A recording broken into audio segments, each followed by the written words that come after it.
outre le volet national qui est capital dans l'élection législative, il y a un volet local. Une circonscription, c'est un territoire, ce sont des gens qui vivent des problèmes très concrets de vie quotidienne. Et moi je vois un grand problème qui est le problème de la mobilité. Il n'est pas propre à cette circonscription, c'est un problème qui concerne l'agglomération toulousaine, problème de mobilité interne, problème de mobilité externe. Alors la mobilité interne, c'est quoi? C'est la situation du périphérique toulousain. La rocade est saturée depuis longtemps, elle l'est de plus en plus, c'est un problème qui n'est pas traité. C'est une infrastructure de l'État, et donc le rôle des députés, c'est d'interpeller l'État.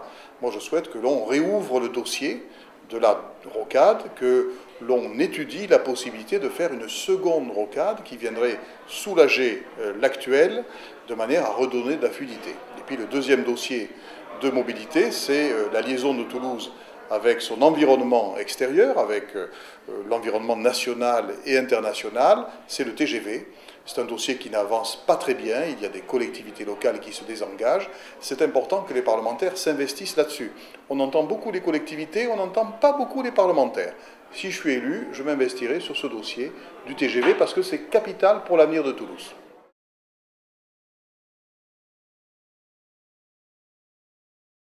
Il y a cette problématique de la mobilité, parce que la rocade, le périphérique actuel, passe dans la troisième circonscription. Il y a une autre problématique dans la circonscription, c'est l'avenir de la prison Saint-Michel. Et là aussi, je crois qu'un parlementaire peut être utile, parce que la prison Saint-Michel, c'est un bien qui appartient à l'État. On est d'accord pour le conserver, mais que va devenir ce bien? Donc il faut se battre pour le protéger.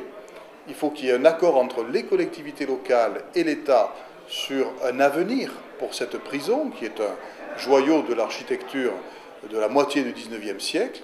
Et donc, ce que je souhaite, c'est agir de manière à ce que l'avenir soit un avenir d'intérêt public, d'intérêt général, et qu'un bon compromis soit trouvé entre l'État et les collectivités locales pour cet établissement.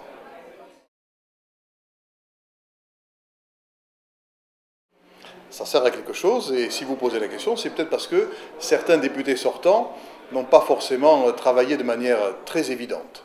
Et donc je m'attacherai, si je suis élu, à être un parlementaire actif, c'est-à-dire à travailler les lois, à faire le travail de base d'un législateur, et puis je serai présent sur le terrain.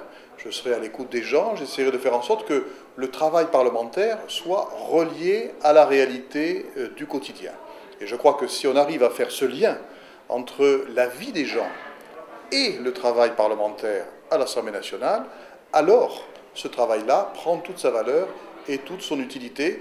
Vous savez, moi je suis un élu local avant tout, je suis un homme de terrain, j'ai des convictions, j'ai des idées, et c'est en fonction de ce vécu concret que je traduirai ces idées et ces préoccupations à l'Assemblée nationale dans le cadre du travail législatif.